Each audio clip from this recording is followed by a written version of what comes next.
तो आज हम लोग मेथनॉल या मेथिल अल्कोहल बनाने की औद्योगिक विधियों के बारे में पढ़ेंगे। इसके पहले हम लोग मोनोहाइड्रिक अल्कोहल बनाने की सामान्य विधियां पढ़े थे, जिसमें मुख्य रूप से हम लोग मेथनॉल और एथनॉल का उदाहरण लेते हुए कि कैसे बनाया जाता है वो समीकरण पढ़े थे।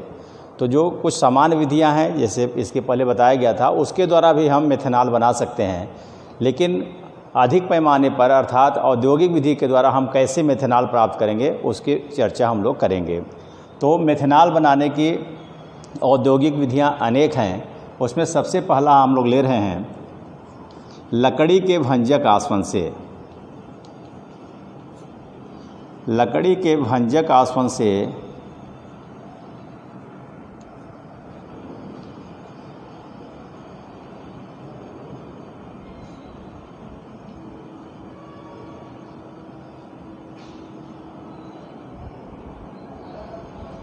by fractional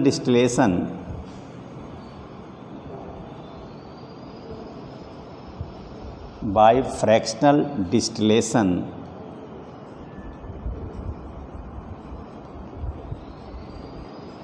of would. तो लकड़ी के भंजक आसवन से हम मेथनॉल कैसे प्राप्त करते हैं, तो एक बार देखिएगा कि लकड़ी का भंजक आसवन कैसे किया जाता है।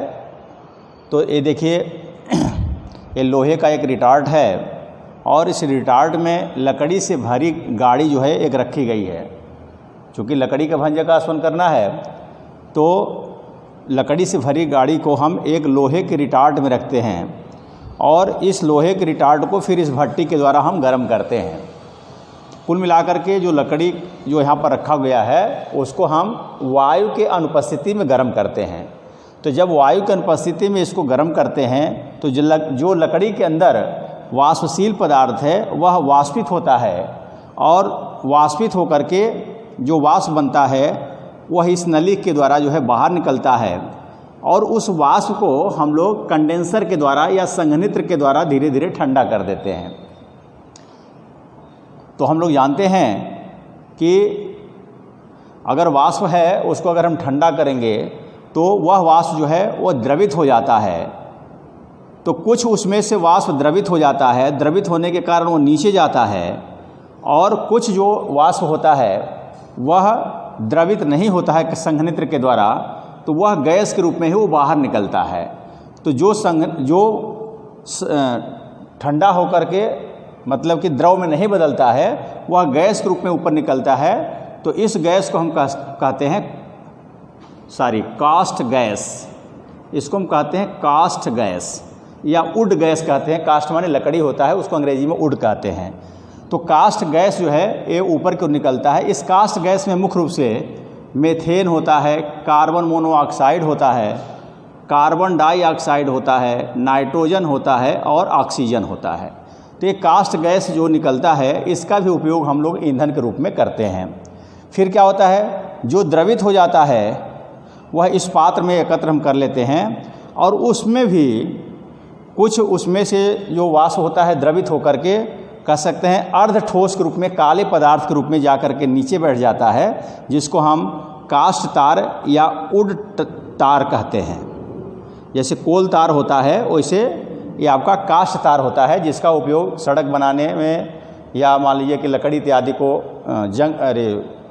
जो सड़ने से बचाने के लिए उस पर भी पेंट किया जाता है।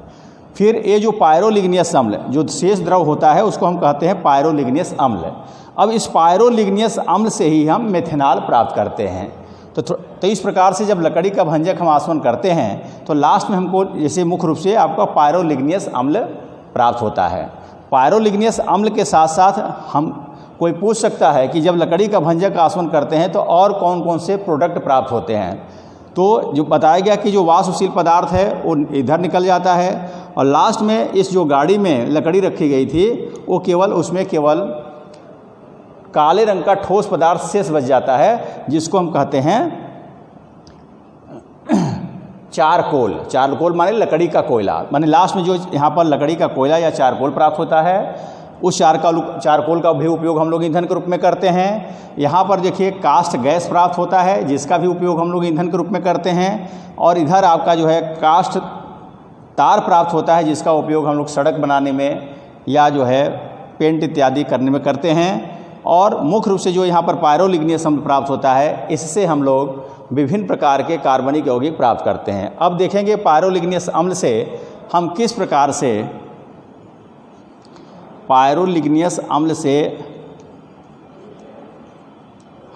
प्रकार से मेथेनॉल प्राप्त करते हैं। पायरोलिग्नियस अम्ल से मेथेनॉल का निर्माण या मेथेनॉल का निष्कर्षण लिख देंगे। मेथेनॉल को हम कैसे अलग करते हैं, तो देखिए पहले हमको समझना पड़ेगा कि जो पायरोलिग्नियस अम्ल वहाँ पर प्राप्त होता है वह मुख्य रूप से आपका एसिटिक अम्ल CH3COOH, मेथेनॉल CH3OH और एसीटोन का मिश्रण होता है। जो पायरोलिग्नियस अम्ल है ये 3 कार्बनिक यौगिकों का मुख्य रूप से मिश्रण होता है, जिसमें जो एसिटिक अम्ल होता है वो 8 से लेकर के 10% तक होता है, और जो मेथेनॉल होता है वो 2 से लेकर के 4% होता है, और एसीटोन की मात्रा बहुत कम होती है जो कि 0.2 से लेकर 0.4% होता है। तो अब इस पायरोलिग्नियस अम्ल से हम इसमें से कोई भी यौगिक प्राप्त कर सकते हैं, लेकिन हम लोगों को यहाँ पर मेथेनॉल बनाना है। तो पायरोलिग्नियस अम्ल से हम मेथेनॉल कैसे बनाएंगे इसको थोड़ा सा हम लोग देखेंगे। तो आप देखिएगा हम क्या ले लेते हैं, पायरोलिग्नियस अम्ल जो हमें प्राप्त होता है, पायरोलिग्नियस एसिड जो प्राप्त होता है उसको हम गर्म करते हैं और गर्म करके उसको चूने के पानी में प्रवाहित कर देते हैं, कैल्शियम हाइड्रोक्साइड में प्रवाहित करते हैं। तो अभी बताया गया कि इसमें एसिटिक अम्ल है, तो एसिटिक अम्ल क्या करता है, इस चूने के पानी से क्रिया करता है और कैल्शियम एसीटेट CH3COO का ट्वाइस Ca ये आपका जो है अवक्षेपित हो जाता है या ठोस के रूप में हमें प्राप्त हो जाता है। तो हम कह सकते हैं पायरोलिग्नियस अम्ल में जो एसिटिक अम्ल था CH3COOH वो कैल्शियम एसीटेट के रूप में या ठोस के रूप में आपका अलग हो जाता है। शेष आपका जो है मेथेनॉल और एसीटोन बचता है।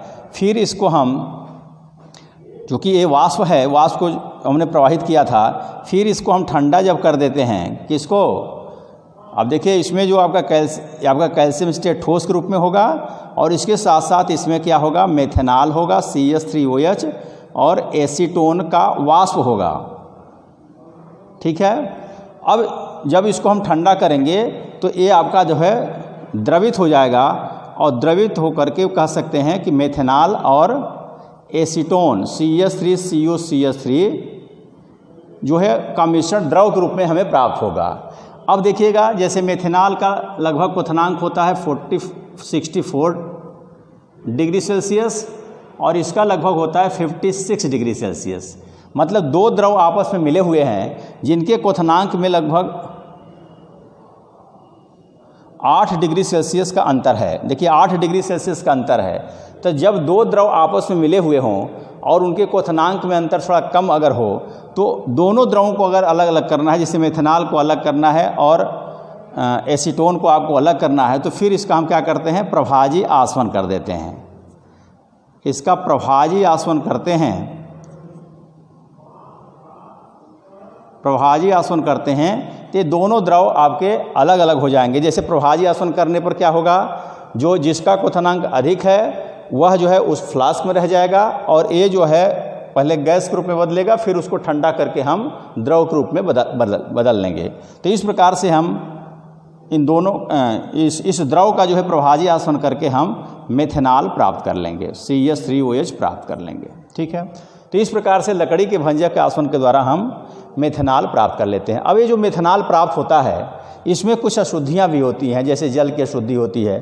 तो फिर क्या करते हैं, इसमें जो है कैल्शियम क्लोराइड मिलाते हैं, CaCl2 मिला देते हैं। तो जो मेथिल एल्कोहल है, देखिए इसमें जल भी है, तो मेथिल एल्कोहल जो है वो CaCl2 के साथ जो है कह सकते हैं एक योग उत्पाद देता है। ये जो है योगात्मक यौगिक प्राप्त होता है CaCl2 × 4CH3OH। और फिर इसका जो है हम जल के द्वारा जब आसवन करते हैं, जल के द्वारा फिर आसवन जब करते हैं तो हमें मेथिल एल्कोहल शुद्ध रूप से प्राप्त हो जाता है। तो इस प्रकार से हम कह सकते हैं कि लकड़ी के भंजक आसवन के द्वारा हम मेथेनॉल को प्राप्त कर सकते हैं। दो छोटी छोटी और विधियां हैं, उसको भी हम लोग थोड़ा सा देख लेंगे।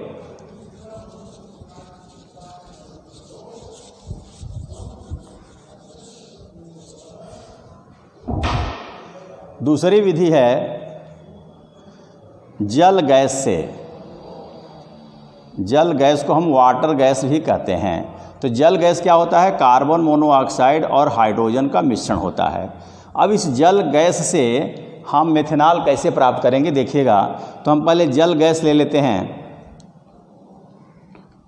और जल गैस में फिर हाइड्रोजन, मतलब जितना जल गैस का आयतन होगा उसका आधा आयतन हम हाइड्रोजन का लेते हैं और इसको हम 573 से 673 डिग्री से केल्विन ताप और लगभग 300 वायुमंडलीय दाब पर जिंक ऑक्साइड, कॉपर ऑक्साइड तथा क्रोमियम ऑक्साइड के ऊपर प्रवाहित करते हैं। तो यहाँ पर जिंक ऑक्साइड और कॉपर ऑक्साइड जो है उत्प्रेरक का कार्य करते हैं और क्रोमियम ऑक्साइड जो है उत्प्रेरक एवं वर्धक का कार्य करता है। ठीक है, तो इस प्रकार से इस परिस्थिति में ये जो जल गैस है, वाटर गैस है, वाटर गैस अब ये हाइड्रोजन के साथ अभिक्रिया करके मेथेनॉल का निर्माण करता है। तो इस प्रकार से हम जल गैस के द्वारा मेथेनॉल को प्राप्त कर सकते हैं। ठीक है, और तीसरा पॉइंट है प्राकृतिक गैस से। प्राकृतिक गैस से, और देखिए प्राकृतिक गैस से हम मेथेनॉल को कैसे प्राप्त करते हैं। तो मेथेनॉल की अभिक्रिया हम वायु से कराते हैं और टेम्परेचर लगभग 373 केल्विन और लगभग 200 वायुमंडलीय दाब पर 200 वायुमंडलीय दाब पर जब मेथेन ऑक्सीजन से अभिक्रिया करता है तो मेथेनॉल प्राप्त होता है, CH3OH प्राप्त होता है। तो इस प्रकार से ये कुछ औद्योगिक विधियां थीं जिसके द्वारा हम मेथेनॉल प्राप्त कर सकते हैं। वीडियो को ध्यानपूर्वक देखेंगे और हम लोग नोट्स बनाएंगे। Thank you.